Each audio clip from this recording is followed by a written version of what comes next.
where R. Kelly was at. He opened up to me about a lot of the inner workings in the music industry, basically admitted that he sold his soul. And Jay-Z hired a hitman to me, and I did get shot. What are the reasons that he's saying Jay-Z should be incarcerated? Similar allegations to what Diddy's locked up for. My name is Ronnie Bo. I had a career in music until I got incarcerated back in 2010. I was reviewed on the top 40 charts for Lil Wayne and Young Money stealing one of my songs. Then once I got locked up, I kind of lost my passion for rap and started writing books. I started writing about how music influenced the minds of the youth, and I kind of lost my passion for rap because it's like I was rapping about the same things that influenced me. How do you end up connecting with RKelly? Was it the previous prison sentence, or have you gotten out since then? June of 2019, I had to turn myself in because I produced a rap song entitled Whack the Rats, and I actually mentioned a real federal informant in the song. So it's a bad idea. Yeah, the government basically issued a U.S. Marshal warrant out for me. I turned myself in to MCC Chicago. R. Kelly got indicted, and he ended up in MCC Chicago with me. I wanted to write a book on the behalf of R. Kelly to get his side of the story, like to basically counter the narrative of surviving R. Kelly, which was a docuseries on a Lifetime. I mean, they moved me to Unit 19 where R. Kelly was at. So at that point, I was able to communicate with him every day and negotiate, doing a book with him every day. We kind of became friends or associates or whatever you want to call it. He opened up to me about a lot of the inner workings in the music industry. He basically confirmed that I really don't want to say it because I promised his brother Bruce Kelly and other family members of R. Kelly that I wouldn't speak on certain things, but he basically admitted that he sold his soul. And he tried to deliver that message to his fans in the music video, I Wish. It's a skit in his song, I Wish. Not the remix, but the one he did by himself. And in the skit, his mom is deceased. And in the skit, he was speaking to his mom from the sky, looking up, saying, "Ma, I want out of this, but it's hard." And she replied from the sky that what worth is it for a man to conquer the whole world but lose his own soul, which is a quote from the Bible. He was trying to indirectly let his fans and the public know that I got myself involved in something that I didn't know I was getting myself into, and technically sold his soul, and he wanted out. Can I ask you a question? When you say sold your soul, that can mean different things, like sold your soul to the industry, sold your soul to the devil, sold your soul to who? Most people think it's conspiracy theory, but according to R. Kelly, the top executives in the music industry actually really practice evil things such as devil worship and selling your soul. And you technically have to sign your name in blood and do some certain humiliation rituals for them to trust you. I mean, they, for example, a sex tape came out about R. Kelly around 2001 or 2002, somewhere around that time.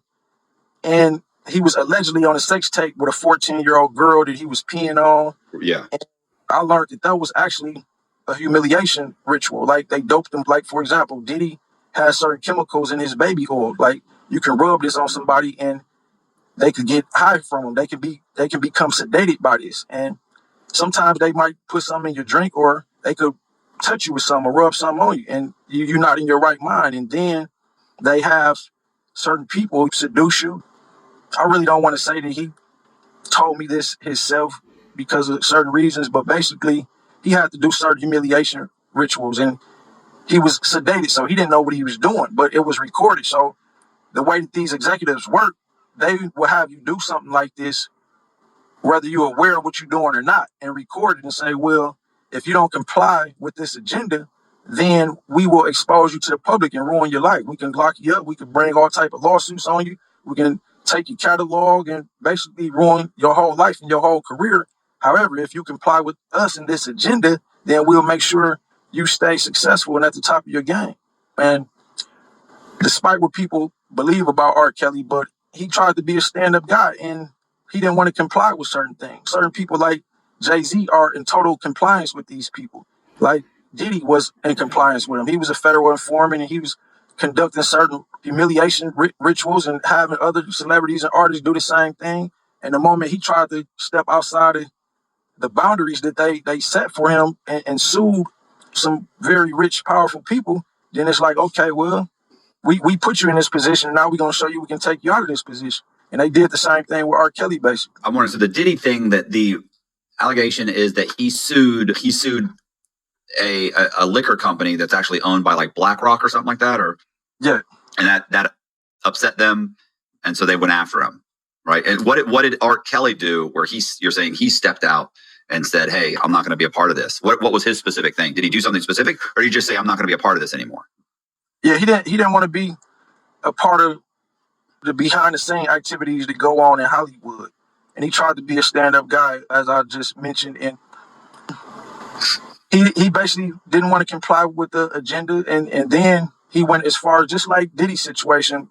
When it boils down to it, it's about money. And in R. Kelly's situation, he found out that he was worth 1.2 billion. He wrote songs for Michael Jackson and other major artists in the music industry, and that's not even including all the hits that he had.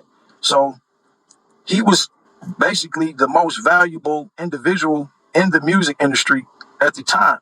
But although he was technically supposed to be his net worth was supposed to be like $1.2 billion, he realized, well, I'm barely a millionaire. So he wanted to renegotiate his contracts and get what he felt like he earned. And once that happened, then it's like, okay, well, you probably don't remember this, but we recorded you having sex with that girl, and you might not know that she was 14 years old. But at the end of the day, we have this tape. So either you're going to comply or we're going to expose you and lock you up. And that's what they attempted to do at the time. He somehow beat the case back then. But even if you get a victory win certain battles against them, like it's a war with them. And you can win battles, but they looking at it like, okay, you think you got away with that, but we'll eventually get you again. And yeah, you may have won the battle, but we'll win the war.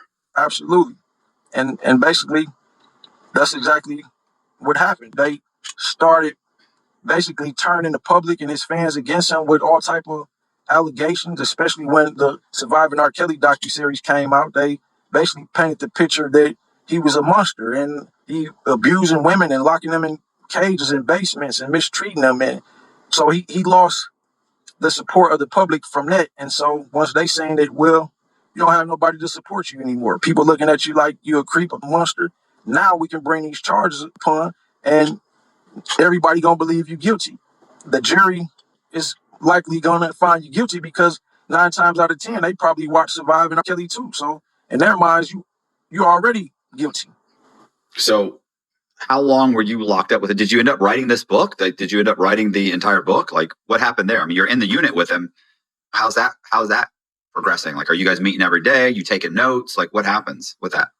Well, yeah, I was only on a unit with him for 30 days, but within that time, I got a lot of information out of him, but he still didn't want to sign the agreement. I just found out through Jaguar Wright that not only was he writing music, but he was writing like movie scripts and stuff like that.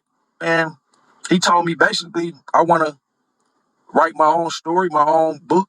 I want to put out a movie about this. And if I sign this agreement with you, then I basically just gave you the rights to do what I want to do for myself. So he didn't want to do it. And then it was rumors circulating around the jail that it actually started off as jokes, like people saying that Ronnie Bo trying to extort R. Kelly into a contract.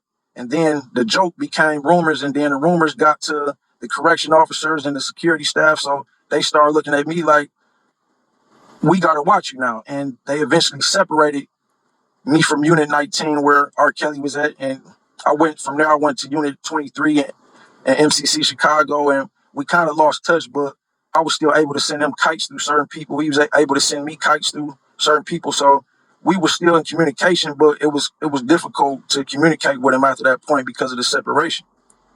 So were you able to write the book? Well, I still wrote a book based on things that he told me, and I actually published that book a couple of months ago. And it's more in depth than just R. Kelly. The book is entitled Challenging the Illuminati, and I put a lot of work in that book. It took me blood, sweat, and tears of experience to be able to have the mindset to write the book. I literally spent thousands on information that I put in the book. It's actually available now on Amazon, and I set the price at $100 because the information in there is so valuable. Like, It's worth it. Anybody who read it will see that it's worth it, and it's untold stories. People will learn exactly what my relations to R. Kelly was in the book. But speaking of that, I've actually, although I made it for sale on Amazon, I actually been giving it out to fans for free. And in my last few interviews, explained to the audience that since I've been going viral about the things I know about the music industry and certain people in the industry, just so happened by coincidence or conspiracy, they keep restricting my pages. So it's been hard for people to follow me and keep up with me. So I actually gave out my number in my last few interviews, and I want to do that again, which is the number is 414-810-9090. And anybody who takes or calls for the book, I'm going to send you the ebook for free. Again, it's available on Amazon for $100, but for your audience, the people who are subscribed to you, they comment, like, and send me a text saying, well, I'm subscribed to Matthew Cox Show, and I'm gonna send everybody the ebook for free. And it's definitely a lot of information in there, and there's a lot going on that will intrigue people to actually read that book. All right, so I mean, we can also put your phone number and your email in the description. Okay. In the description box.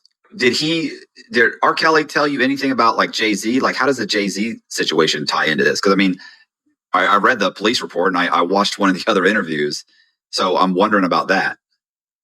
Well, at the time, Jay-Z started becoming the face of hip hop after the death of Tupac and Notorious Big. And the music executives in that industry realized the impact that music, especially rap music, the impact that it can have on the minds of the general public, society, especially the youth. So they put Jay-Z in position to influence and mislead the culture. And these are some of the things that was confirmed by Kelly. Even with R. Kelly, they wanted him to basically focus on producing songs that stimulate sexual desires. They didn't like when he was putting out songs like I Believe I Can Fly or inspirational songs like I Wish in Heaven I Need a Hug, because they wanted to influence the public to be over sexualized and have a bunch of babies by random women, which basically destabilize the household. When you got multiple kids and you're not in a household with either of these kids, the kids just they need a mother and a father in the household. So that will cause them to grow up misguided, misled, and that's a part of the agenda in the music industry.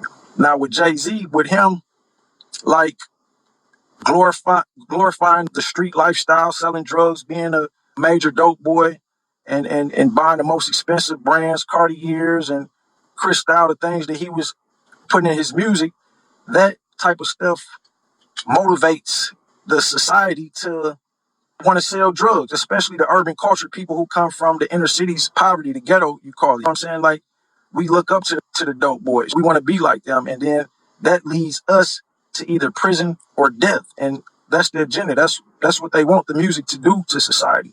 So they basically use Jay-Z, they basically use R. Kelly to put Jay-Z in a bigger spotlight, because R. Kelly was a global public figure. I mean, like, he wasn't just big in the United States, but he was big in Africa. He performed at the Olympics. Jay-Z had a limited fan base. So they felt like, okay, if we can put him in R. Kelly spotlight, then we can make him even more influential. And even his relationship with Beyonce, that was like a planned and staged relationship, because Beyonce, she reached a way broader audience than Jay-Z could reach with rap music and talking about selling drugs. So it also make people idolize him more, because it's like, wow, he's successful. He got the most beautiful woman in Hollywood, the most beautiful woman in the music industry or whatever. Like, so he's a role model now. Like, and that made more people feel like, well, if I'm going to be the man, I got to have more money than everybody else, and I got to have the most beautiful woman. Like, people don't really, in my culture, they don't really base their relationships on morals and values and having a good, loyal woman. It's like, I just want a beautiful woman. I mean, a sexy woman, so everybody can look at me like I'm the man. I mean, and I mean, it's obvious the way that could affect people's social lives. And this, you found this out during the interview with R. Kelly? These were some of the discussions I had with R. Kelly while being in federal prison with him. A lot of these things I was already writing about in my books, but I guess you can say that it was basically just pure conspiracy theory at first. But then after meeting RKelly, a lot of those things were confirmed, things that I was already writing about and speculating and theorizing about was confirmed. And wow, this really does go on in the music industry. All right. So you were there 30 days. You had these discussions. Eventually, how long did you do in jail before you got out? Or was it, it was a detention center? Yeah, MCC Chicago. It's called the Metropolitan Correctional Center of Chicago. And that's like the federal holding facility for federal inmates in that district. Is it something, do they only hold federal, or do they hold federal and just federal? Yes, for federal inmates. All right. Okay. It's listed in the Bureau of Prison as a federal prison. Oh, okay. So it's prison. All right. What I'm saying, because like some of these county jails will have a special unit just for federal inmates. So I was wondering if it was a holding facility or if it was actually a prison. So you're saying it was a Bureau of Prison. Yeah, it's a prison basically for pretrial federal inmates. Okay. Once you get your time, then they send you to a FCI or a USP. But yeah, MCC is basically like a holding detention center for federal inmates until they actually are convicted and sent off to somewhere else. So once you were moved, how much more time did you do until you got out? Well, I was in MCC Chicago with RKelly for 21 months. I was only on a unit with him for 30 days, but within that 21 months, I was still there, able to communicate with him and by other means. But once I got sentenced, they sent me to Gilmer, West Virginia, where DMX was locked up at, and Big Meech's brother Southwest T was also locked up there in Gilmer, West Virginia. So, all right, but when do you get out? I got out in August of 2021. So I've been out about 3 years now. And since I've been going viral about the talks I had with RKelly and things of that nature, I'm pretty sure you looked at some of the YouTube videos that insinuates that Jay-Z hired a hitman to kill me, and I did get shot around that time, and a lot of the bloggers were speculating that Jay-Z had something to do with it. And I also want to address an issue that a lot of these bloggers I found out to be working with the CIA and the FBI, and they try to get people like me to say certain things on these platforms that can incriminate us. And that leads to investigations, and these interviews could be used in court. Our music lyrics could be used in court now. And I've been dealing with that a lot. Like, it's like recently Jaguar Wright did an interview on Piers Morgan show, and she was talking about some of the information that her and I both share on the Piers Morgan show. And then Jay-Z reached out to Piers Morgan through his lawyers and had Piers Morgan delete the video before it went viral. And they actually tried to sue Piers Morgan for these things. My situation is very similar, but I haven't went mainstream yet, so I don't think in that case, like Piers Morgan actually he made it like a public apology, didn't he? Yeah, he made a public apology to Jay-Z. Like, for example, if this interview with you and I go viral, Jay-Z gonna reach out to you and ask you to take it down and threaten to sue you. Like, he reached out to a lot of other bloggers and had many of my interviews taken down, but it wasn't publicized. And recently, I've been getting calls from FBI agents, and they basically it's like they trying to get me to admit or insinuate that Jay-Z has something to do with me getting shot. And I don't know if that's because they trying to use me to put Jay-Z in a Diddy situation or what, but the thing is... We talk a lot about crime on this show, but let's face it, some of the biggest crimes are committed by the government. You've heard the story before. Big Pharma swoops in to take control. Now, the FDA is trying to reclassify NMN, a natural compound in foods like broccoli and avocados, as a pharmaceutical drug. Why? Because NMN is so effective, they want to turn it into a pricey drug, keeping its health benefits out of the reach of most people. It's likely they're setting the stage for Big Pharma to profit, making it hard for us to access something that could dramatically support our life. The truth is, I lost over a decade in federal prison, so I want to stay as healthy as long as possible. I'm 55 years old, and I'm not ready to slow down. I stay active, eat right, and do all the things that we're supposed to do, but that only gets you so far. That's when I started looking for an NMN supplement, something backed by real science. After some research, I found Cell Being Well-Being by Verso. It's loaded with NMN, resveratrol, and TMG. These ingredients work together and are proven to boost your NAD levels, which basically is the fuel that powers the trillions of cells in your body. I've been taking Cell-Being for a while now, and I've noticed a huge change. I feel sharper, more energized, and just younger. While NMN was recognized as a safe supplement, the FDA made a decision that will make it harder for you and me to get this powerful compound unless we're willing to pay pharmaceutical prices. It makes you wonder who's really benefiting from this change. Don't wait until it's too late to support your body with something that could change the way you age. Click the link in the description box or head over to Verso, ver.so, and use the promo code COX for 15% off your first order. Get it while you still can and take control of your health before the FDA and Big Pharma take it out of your hands. If I was to admit or confirm that I went to Brooklyn, New York to do a publicity stunt because allegedly, well, you have the documents from a government website. I'm pretty sure you did your research. And the documents say that a confidential informant told the FBI that I went to Marcy Projects in Brooklyn, New York, where Jay-Z grew up at, to do a publicity stunt and to shoot a video dissing Jay-Z. These are the allegations, which I'm not going to admit to because I actually have a revocation hearing coming up in February. And if those allegations are proven, the judge said that they're going to send me back to federal prison. So, okay, well, wait a minute. Why would they send you back to federal prison for doing a publicity of any kind? Because for one, I didn't get permission to travel. You left the jurisdiction. Yes, I didn't get permission for that. And again, these are allegations. I can't confirm anything publicly because it'd be used against me. But so you're currently on federal probation. Yeah. Right. The probation is they're trying to violate your probation and send you back to jail because they're saying you left the jurisdiction without permission for some publicity stunt. Okay. Yes. And I was allegedly involved in a crime, even though I'm the victim.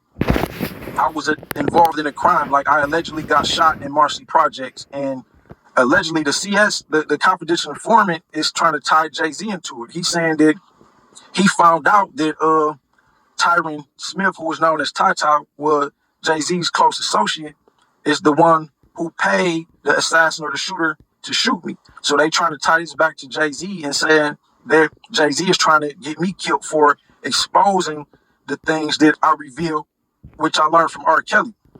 But again, these are allegations. What are those things that RKelly told you that basically that he may be in prison for certain things, but Jay-Z should be there too? Something like that? Absolutely. And the fact of the matter is that Jay-Z actually works with a former DEA informant by the name of Desiree Perez. That's his co-CEO. And she was a known DEA informant. And this is his partner who he worked closely with. So my thing is that I believe that Jay-Z is an informant based on that particular situation and also based on things that RKelly confirmed. Like, he's a high-ranking informant, and they will keep him confidential. And he basically a puppet. He's with carrying out certain agendas to influence minds to do foolish things, risk your freedom, selling drugs and things of that nature. Just as they pushed Dirk wanted to make more inspirational music himself, but they basically was telling Lil Durk, look, rap beef is selling. We need you to keep talking about who you killed and sliding on your ops and all that, because they know that type of stuff is going to influence the minds of society to feel like it's honorable to be able to say I killed somebody and got away with it. And so what else did Jay-Z tell you? Like, what is Jay-Z's, I'm sorry, what is RKelly saying?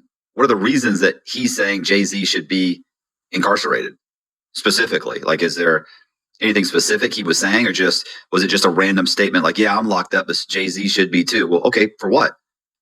Well, look, Leah was allegedly 15 when she allegedly married RKelly and was allegedly having sex with RKelly.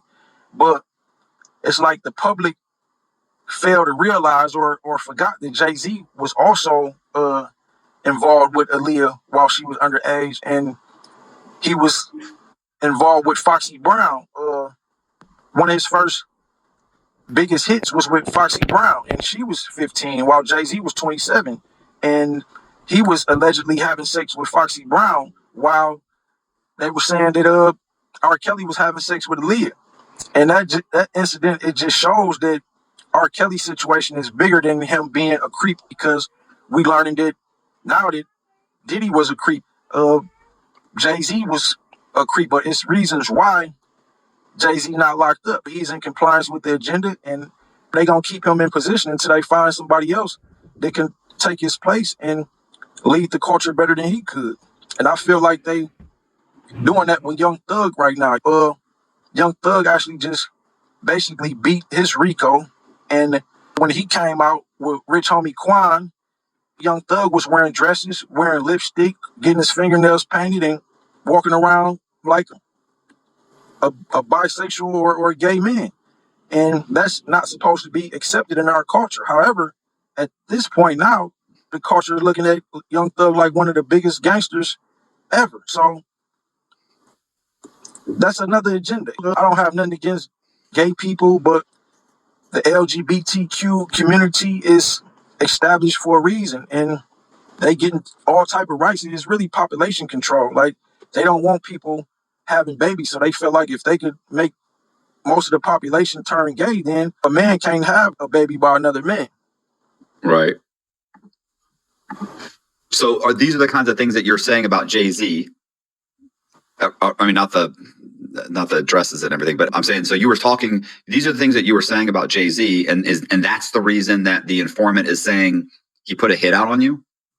Yeah, for exposing Jay-Z. Like, Jay-Z knows, he was on tour with R. Kelly. They was working together closely, and Jay-Z know that R. Kelly, a lot of things about him that if R. Kelly had the audacity or the courage to reveal, then Jay-Z could be also locked up, just like R. Kelly was locked up for similar allegations, and similar allegations to what Diddy's locked up for.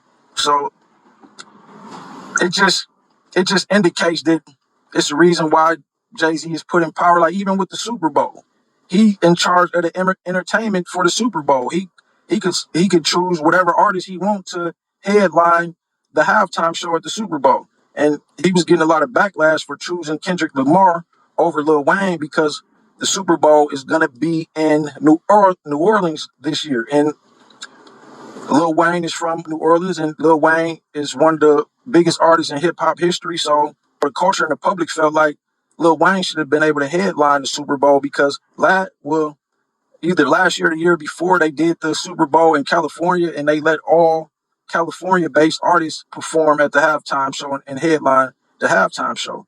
So Jay-Z is very powerful, and he was put in position by certain people who have a certain agenda, and he's aware that I know certain things about him, and if it exposed, it could possibly ruin his reputation. And this dude supposed to be worth 2.5 billion, and the people behind him are very super rich, worth a lot more than Jay-Z is worth, and have more power in politics and society than anybody. So the people behind him wouldn't want me publicizing certain things about Jay-Z as well. So some of the things that has been publicized in these YouTube videos and in the media about Jay-Z allegedly hiring people to kill me, it's probably some truth to that. And I just can't go off into too many details about it, because again, I have a revocation hearing coming up, and it was recently filed in federal court that the confidential informant alleged that I went to Marcy Projects to conduct a publicity stunt, and that Jay-Z and his associates knew about this, and to stop or prevent the publicity stunt, they tried to either kill me or send a warning shot. I got shot in the shoulder, but it could have easily hit my heart if I wasn't moving a certain way. So all right. So look, wherever you were at, you were somewhere where where the informant says that Jay-Z knew you were going to be and hired someone to kill you. So how far away was this person? Did you see the person? Like, what was happening when you got shot? You just walking down the street, or you're standing in a parking lot and you just boom, took a bullet? How far away is this guy? I didn't see where it came from. And again, like, I was allegedly in Brooklyn, New York. Like, I can't confirm anything on a public platform, but Did you look up and read the court documents about this? Yeah, but you're saying you're going with allegedly. So I'm saying, and I understand that. I'm not asking you to say like where you were standing. I'm saying were you in a parking lot somewhere? So you were somewhere and you're doing something and boom, you get shot. So what is do you know who the informant is? I don't. He's listed in the court documents as a confidential informant. It just says CS1, which means confidential source. And I definitely don't know who it is. And I really think, like, in my indictment, a DEA agent, again, by the name of Timothy Gray, I won't mention the informant because I could be violated. They have some type of protective order on the informant, and I can't legally mention his name, but they had this dude making up false allegations about me that I was indicted on. And it was This is another informant. yeah, and it's similar to this situation though. Like the my indictment was based on statements from DEA confidential informant who was actually a friend of mine at the time. I just can't say his name, but he made false allegations about me to this DEA special agent Tim Gray, and I was indicted on those allegations, and those allegations were actually false. I actually beat this all the serious allegations, and it was documented. Like the Department of Justice themselves documented that Special Agent Tim Gray of the DEA falsified documents and fabricated evidence, not just against me, but other people. His own officers turned against him and said, yeah, that he was really doing this. And now the situation with Jay-Z, the court documents are insinuating that they somehow know that Jay-Z is tied to me getting shot. So it appears that they trying to get me to tell on Jay-Z and get him locked up. However, if I was to corroborate and admit to any of these things, then I would be in violation. So when I go back to court February 4th, I could be sent back to federal prison by admitting, yes, I went to Marcy Projects where Jay-Z grew up at to do a publicity stunt. And yes, I got shot there and I didn't report none of this to my parole officer. So again, like, people could read between the lines, but I have to say allegedly. So is the FBI looking into the informant and his allegations? They still investigating the matter as we speak. It's an ongoing investigation, and the federal agents who reach out to me, they making it seem like, well, you didn't do anything wrong. You the victim. You're not in trouble. We just want you to admit that you went to Marcy Projects to conduct a publicity stunt for your music video, and while there, you were shot. And they want me to admit that I was receiving death threats from people from Jay-Z camp. Like this is information that a lot of bloggers have been publicizing. Like, but again, I just maybe once I'm discharged from papers, conduct another interview with you. Maybe I'll fly out to Tampa this time and do a hands-on interview with you. But at this point, I can only speak on these allegations as allegations. Like I really can't afford to confirm anything now publicly because my freedom is on the line. But at the end of the day, Jay-Z knows that I know certain things, and Jaguar Wright, she's one of the biggest conspiracy theorists on the internet right now. And she actually reached out to me a couple nights ago and directly behind the scenes warned me that I'm going to be watched by the CIA, the FBI, and that Jay-Z want me either dead or in jail to prevent me from speaking out. They trying to silence me just as they have been trying to silence her. As a confidential source who's in possession of information from Jay-Z, which is stating that he knew you were going to be, did he know prior to you being shot or after you were shot, he's saying he came in this information? Yeah, he said he knew about the whole play. He's telling the feds that he knew that I had intentions to go to Brooklyn, New York, and Jay-Z's, the neighborhood that Jay-Z grew up in, to do a publicity stunt, basically troll and provoke and taunt Jay-Z. That's what the publicity stunt was allegedly for. And he's telling the FBI agents that he also have information and proof that the shooter was hired by a close friend of Jay-Z who is listed in these federal court documents as Tyrone Ty Smith. So this confidential source, the informant, he has to be in Jay-Z's camp to know this information. he's got to be close to have gotten that information and had enough detail that he could contact the authorities. He obviously didn't contact the authorities prior to it happening, or they would have been able to go there and stop it. Yeah. So I'm wondering why, if they've given you any, when the FBI came to see you, did they give you any indication as to why he didn't come forward first? Like, if I have this information, I know a guy's about to be killed, and I'm working with the feds, I'm going to go to the feds immediately and say, yo, they're sending somebody to murder this dude. Like, why did that not happen? Or did they tell you, or it didn't come up? Well, as documented in the recent statement that was filed in federal court, the incident that they referring to allegedly happened last year, May 30th, 2023, is when I allegedly went to Marcy Projects, where Jay-Z was raised, to do a publicity stunt. So I'm thinking the same way you thinking. I'm thinking that he was also a part of Jay-Z camp, and that they trying to use him not only to incriminate Jay-Z, but also to send me back to the feds, because I went to court October 3rd for these allegations. And matter of fact, the hearing was for other allegations. The hearing was actually for allegations that I pistol whipped somebody, and that my daughter's mom allegedly told them that I'm still selling drugs. So that's what I went to court for October 3rd.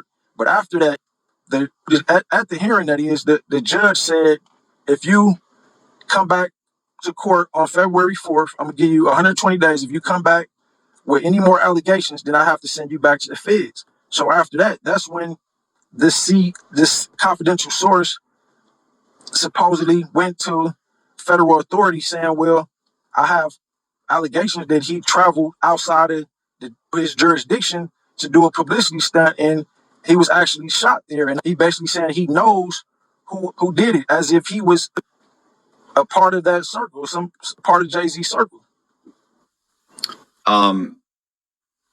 So after you were shot, I'm assuming you weren't allegedly shot, you were shot.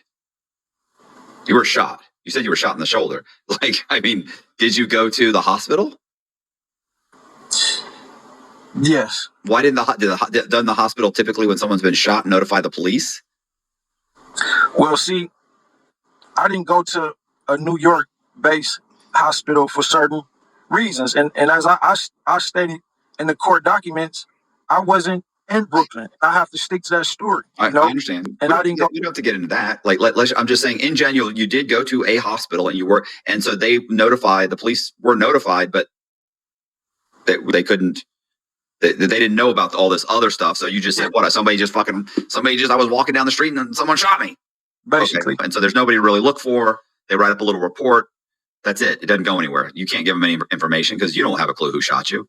Yeah. Okay. I'm just curious. I'm not trying to get you jammed up or anything.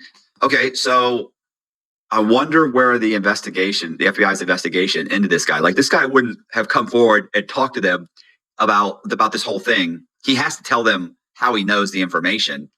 He has to, if he's close to them, like you would think they would, either he's already informing, either he was already an informant, or after or during this whole process, he decides, I need to say something.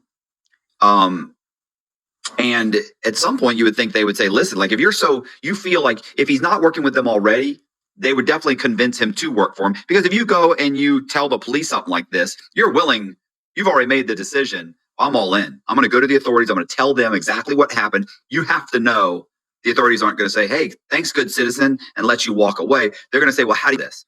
Oh, really? You're friends with Jay-Z's whatever, and you were at the party, or you were hanging out at his house, and you were there during the conversation, or you're very good friends with him. Listen, we need to get him on a wire. We can give you a cell phone. We can give you this. Is there any way you can kind of hang out and get him on tape talking about this? Even if it's not Jay-Z, it's his friend that maybe he didn't hear it from Jay-Z. Maybe he heard it from his buddy who hired the hitman, the horrible hitman, because he couldn't finish the job. So he's obviously not a great hitman. So, but your bottom of the barrel hitman that was hired by Jay-Z's buddy, then even if he doesn't, the confidential source doesn't know Jay-Z or wasn't there during that conversation, he was at least there for the conversation with the friend. You think they would say, hey, take this cell phone, or let us wire you up. Let us put something in your jacket. Go back over there and try and lure him into a discussion about this.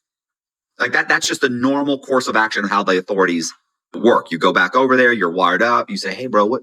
You come up with an excuse on why you're bringing it up. Like, listen, man, this guy, Ronnie Bo, bro, I seen him on a podcast talking about this. Like, what's going on? Are you concerned? Like, I heard him say the FBI had come to him and talked to him. Like, bro, what are you going to do, man? Like, and the guy, of course, is going to be like, nah, I'm not worried about it, bro. I already talked to the guy I hired. He already went back to Florida. They ain't going to catch him, everything. That's what they're going to try and do. Then they grab him. They pull him in. They tell him, you're going to fucking prison for a long, long time, or you wear a wire on Jay-Z and get him to talk about it. And that's just how it happens. So I'm wondering to myself, how long ago did the FBI talk to you? Yeah, did you read his full statement? Yeah, but I don't remember the whole thing. Yeah, see, I'm actually thinking from your perspective with regards to this informant has to be somebody who also has ties with Jay-Z. But I was also thinking from the perspective that somebody like you, how the fans work, they plant people in certain situations for certain reasons. So I'm thinking that whoever this confidential source is probably been seeing what has been alleged in many of my interviews and trying to put a scenario together to get himself out of a situation that maybe he got caught up in some type of situation and they want him to tell on Jay-Z, you know what I mean? Or they want him to tell on me. Whatever it is, it seems like this confidential source is trying to get himself out of a situation. And he has to have some type of inside information for the FBI to be reaching out to me and to continue this investigation. It's like they not giving up on it. They want somebody to come forward and say, yes, this hit happened. The victim admitted to it, or somebody close to Jay-Z admitted to it. And it's like I really don't understand, or I don't know whether they motive is to incriminate Jay-Z or to incriminate me, because Right. it's like the confidential source. If you read the statement, it's like he's basically telling on Jay-Z and his friend Tata. This is a statement, right? Yes. Okay. All right. Sorry, I just want to make sure we're talking about two days to follow. Because I mean, I read it, but this was a couple days ago, right? So No, maybe I'm missing something.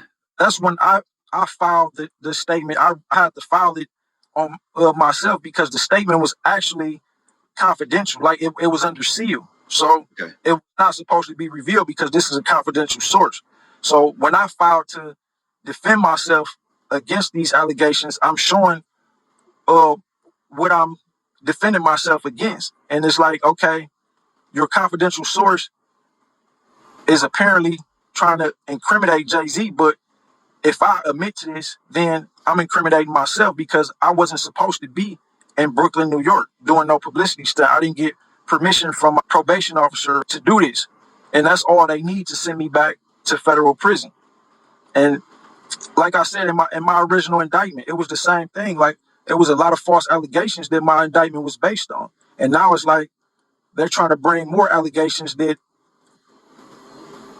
I want to say that are false, because if I don't say that they're false, then I can go back to federal prison. Right. So How much more paper do you have? Well, technically, they gave me 5 years of supervised release and did over 3 years of that. Now it's November, so September. So I did 39 months on that. So I got like a year and 9 months to go. However, how it go, if they revoke you, they could still, even though I only have a year and 9 months to go, they could still revoke me for 3 years or maybe even 5 years. Like I've seen them take people's street time back and revoke them and send them back. Like if you read my revocation report, the government was initially asking for me to do 2 years. So that's what I will likely have to serve if the judge feed into these allegations that I went to Brooklyn, New York to do a publicity stunt without my probation officer permission and didn't report that I got shot. With all the stress and frustration that come from this situation and all these allegations, I really feel like Jay-Z is trying to silence me. And I want to show the power of God and the power of the people.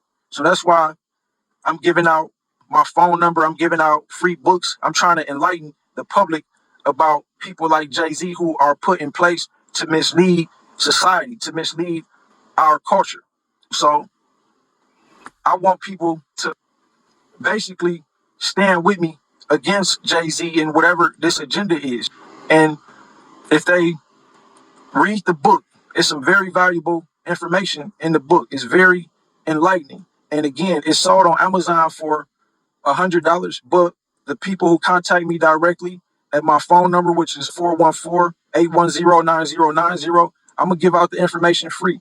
Right now, I have people literally from all over the world, not just the United States, but I have people from all over the world contacting me, texting me about this book, telling me how inspired they were or enlightened by the book. And I'm trying to be a part of the solution. And the book has enough information to enlighten the right people so that we don't allow ourselves to idolize people like Jay-Z or Diddy and people who do very ignoble things behind the scenes and mislead our youth and our culture. So I'm trying to bring people together under a certain movement, and it's laid out in the book, Challenging the Illuminati, how we could overcome such oppression. And that's basically it. I feel like I put my life on the line to expose certain things, and I put a lot of blood, sweat, and tears into that book, and I think the world needs to be aware of the information in that book. And again, you don't have to pay $100 for it. You can contact me directly, and I will give it out for free just to overcome this. Like, I don't know. It's been so much going on, bro. Like, I'm constantly being harassed by the police. I'm getting certain calls and death threats. So I don't know if I'm going to even make it through the night. But with me putting the information that I put in that book, I feel like I would have lived my purpose in life, even if I die today, by publishing that book and putting that information out there to the public. We'll make sure to put the links in the description. We'll put your phone number and your email address in the description box. Okay, mainly just the phone number. That seems like it seemed like that's been working more than anything. And I'm actually communicating with everybody who reached out to me. Like I'm nobody special. I'm as down as earth as they come, and I really want to unite good people because we are really up against a very evil agenda. And as Cat Williams said, this year is everything will be exposed, and it's been exposed. So you can consider Cat Williams a real prophet because early this year on Club Shay Shay, he told people that this is the year for exposure, and all these dudes, everything they do in the dark will come to light. And my book provides that light. So again, thanks for allowing me to tell my story on your platform, Matthew Cox. I got a lot of love and respect for you. And all the audience, everybody who watched this interview, please reach out to me and see what I put in that book. It's free. Hey, you guys, thanks for watching the video. Do me a favor, hit the subscribe button, hit the bell so you get notified of videos just like this. Leave me a comment, share the video because that does help. Or also, please check the description box. We're going to leave Ronnie